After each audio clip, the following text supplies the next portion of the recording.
భారత నావికాదళం దెబ్బకు పాకిస్తాన్ గింగరాలు తిరిగింది.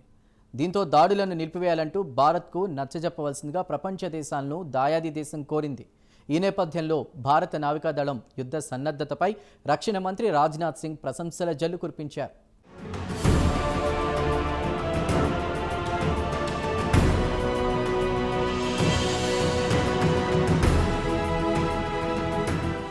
ఆపరేషన్ సింధూర్ సమయంలో ఇండియన్ నేవీ అద్భుతంగా పనిచేసింది. రక్షణ మంత్రి రాజ్నాథ్ సింగ్ కూడా తాజాగా ఇదే విషయం వెల్లడించారు. పాకిస్తాన్తో ఉద్రిక్తతలు నెలకొన్న సమయంలో అద్భుతమైన యుద్ధ సన్నద్ధతను నావికాదళం ప్రదర్శించిందని ఆయన పేర్కొన్నారు. భారత నావికా దళానికి చెందిన విమాన వాహన నౌక ఐఎన్ఎస్ విక్రాంత్ను ఆయన తాజాగా సందర్శించారు. ఈ సందర్భంగా ఇటీవల పాకిస్తాన్తో ఉద్రిక్తతలు నెలకొన్నప్పటికీ అనేక విషయాలను ఆయన ప్రస్తావించారు.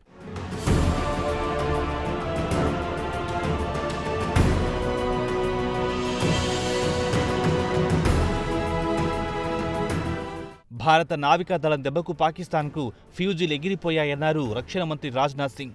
పాకిస్తాన్ సైన్యం దాదాపు చేతులెత్తేసిందన్నారు ఆయన. దీంతో ఏం చెయ్యాలో పాలుపోక ప్రపంచ దేశాల దగ్గర దాయాది దేశం వెళ్లిందన్నారు.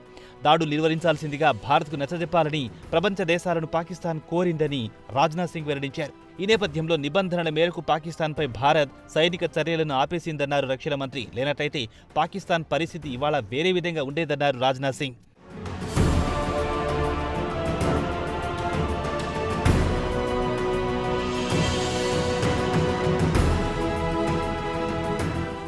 ఈ సందర్భంగా పాకిస్తాన్ గడ్డపై ఉన్న ఉగ్రవాద స్థావరాలను భారత వైమానిక దళం నేలమట్టం చేసిన విషయాన్ని రాజ్నాథ్ సింగ్ ప్రస్తావించారు. అదే సమయంలో మన నావికా దళం సముద్రంలో చూపించిన యుద్ధ సన్నద్ధత చూసి పాకిస్తాన్ షాక్ కి గురయ్యిందన్నారు. భారత నావికాదళం దెబ్బకు పాకిస్తాన్ నేవీ ఎటు కదలేకపోయిందన్నారు. ఇండియన్ నేవీ ముందస్తు మోహరింపుతో పాకిస్తాన్ నావికా దళం ధైర్యం దెబ్బతిందన్నారు రక్షణ మంత్రి. ఇండియన్ నేవీ యుద్ధ సన్నద్ధతే దాయాది దేశానికి హెచ్చరికగా పనిచేసిందన్నారు రాజ్నాథ్ సింగ్.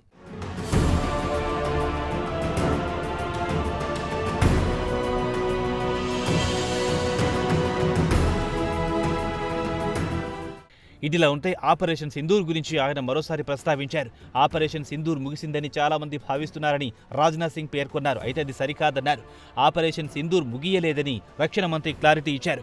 సింధూర్కు భారత ప్రభుత్వం కేవలం ఒక చిన్న విరామం మాత్రమే ఇచ్చిందన్నారు. పాకిస్తాన్ విషయంలో భారత్ వేచి చూసే ధోరణితో ఉందన్నారు. రానున్న రోజుల్లో పాకిస్తాన్ ఏమాత్రం తప్పు చేసినా తీవ్ర పరిణామాలు ఎదుర్కోవాల్సి ఉంటుందన్నారు. ఆపరేషన్ సింధూర్ మరోసారి తెరమీదికి వస్తుందని రాజ్నాథ్ సింగ్ హెచ్చరించారు.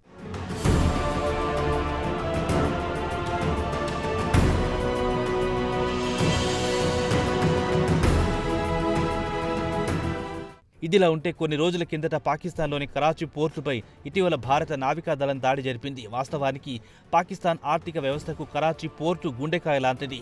ఇటువంటి ఓడరేవుపై దాడి జరగడంతో పాకిస్తాన్ లబోదిబోమంటోంది. ఐఎన్ఎస్ విక్రాంత్ను ఎందుకు ఉపయోగించినట్టు సమాచారం.